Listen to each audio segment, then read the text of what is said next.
my head has been turned into a lizard's head, and there's fire pouring out from both sides, like multiple faucets just pouring out fire like water from both sides. And there's somebody over the grave saying, "This is because you don't pray." So my room was in the basement, also because my sister didn't want to be in the basement, and then I get the basement because it gets flooded. So, but I was okay with it. So the advantage of it was it had its own backdoor exit out of the house. So I could sneak out of the house from the basement and nobody would know. So I snuck out of the house, went to this party with my Hindu friend, hung out with him until 3 in the morning, snuck back into the house. Dad never found out. Now they're going to watch this video. But anyway, but I get back and I fall asleep, safe and sound. And I see myself in a dream, in my own grave. And my head has been turned into a lizard's head. And there's fire pouring out from both sides, like multiple faucets just pouring out fire like water from both sides. And there's somebody over the grave saying, "This is because you don't pray." And I woke up like that. And by this point, it must have been a couple of years I hadn't prayed anything. No Jumu'ah, no Eid, no nothing. Right? And this is before my parents left. So now I get up and I prayed. I don't even know. I knew there are 5 prayers, but I didn't quite remember how they work. So I prayed some version of Isha, followed by some version of Maghrib, followed by some version of, in succession. And Sorry, so you didn't grow up in a family environment where they taught you how to pray from They a young did, age, but it had been so long since I prayed that you had forgotten it. I've forgotten it. That's it. Yeah. And then I was in sajda and I started crying. And I kept on crying. And then I fell asleep crying. This still in the dream? No. No, it's this was in real life. So I fell asleep crying. I woke up the next morning in sajda. And something in me just kind of got shaken up. And the first thing I decided to do, because I was going to go to meet with my friends the next day. Like nothing in my outside world has changed. Something crazy has happened inside, but nothing outside is different, right?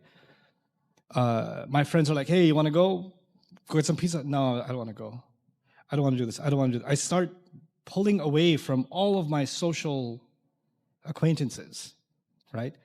And they start noticing, "You okay? You all right? Is everything okay?" And then I felt the need to pray. So I started finding corners in the campus in college to pray. Ustaz Nauman, why did you feel the need to pull away from them? Why couldn't you just be friends with them and then in your spare time? I think if I'm being super honest, I could sense the darkness from their company. Like ever since that dream, you could almost feel a darkness. Would it be right to say that you feared that if you mix with them again, you're going to lose that lovely... It was kind of a bittersweet feeling that you had, but there was something. I was actually terrified of losing it. Terrified of losing it. I was terrified of losing it. That's probably how I'd describe it. And so I started kind of pulling away from them. And then Allah just opened other doors for me. I met some people in campus that I became friends with Muslims. And that was a strange story by itself. But the people I met, they were good brothers. Really good brothers, but they weren't preachy. Like they didn't ever make any da'wah to me or anything. And they saw me praying correctly and they didn't really make a thing out of it, right? And one of them, he decided to kind of start giving me a ride and he took me to other MSAs. So we were in the city school. So just MSAs for Muslim Students Association. Yeah, Muslim School Association.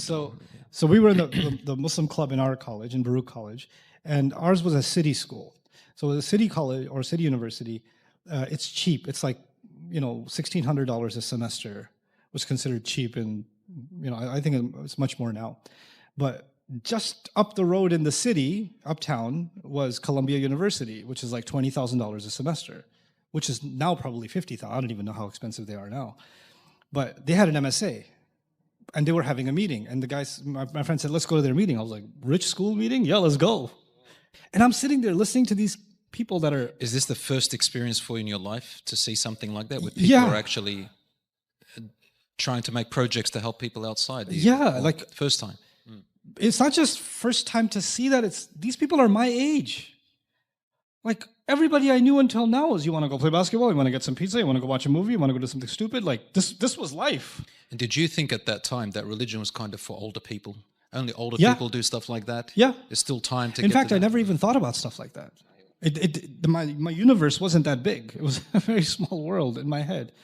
And then I'm thinking, what makes these people even think like this? Like, what's in their food? Like, why are they're so much better?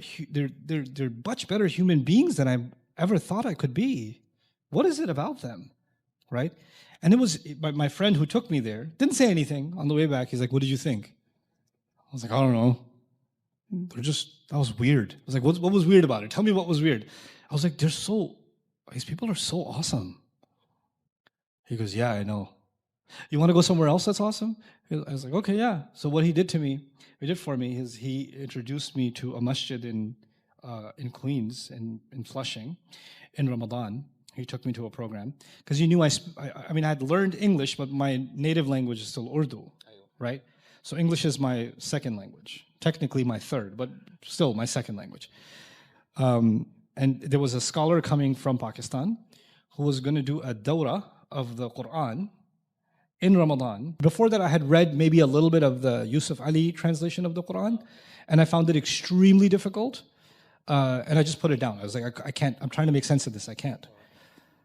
So I go to this thing, and he's the teacher. He doesn't know who I am. There's like 50, 60 people in the program.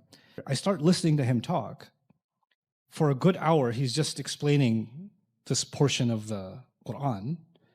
And he's mostly, 90% he's translating. Maybe 10% of the time he'll throw in a comment here and there, but he's mostly translating. And it didn't feel like he was reading a translation. He was speaking a translation, right? It sounded like a conversation. And listening to that long enough, it stopped feeling like he's there. It just started feeling to me like Allah is communicating, and I'm just hearing Allah say stuff. I'm listening to Allah's words. And it was the most surreal experience. Like Allah is conversing with us? I thought it's a book. I didn't think it was a conversation. Do you think that was your inspiration? Absolutely. Because you do that now. Yeah. Do you realize you do that? Yeah. And it's at the end of that program that I went to my teacher, the lecturer. He didn't know who I was. I just went up to him and I said, "I want to do what you're doing. I just want to do what you're doing. I want to know what you know." And he goes, "Okay, easy. Learn Arabic." Easy, learn Arabic. That's what he said. I was like, "Okay, how do I learn Arabic?" He goes, "I'm starting a class next week." So I started learning Arabic with him the next week. They had that course in the masjid. They had the course in the masjid. Yeah. Okay, right. And then right. that just became the start of my obsession with the Quran, with the Arabic language.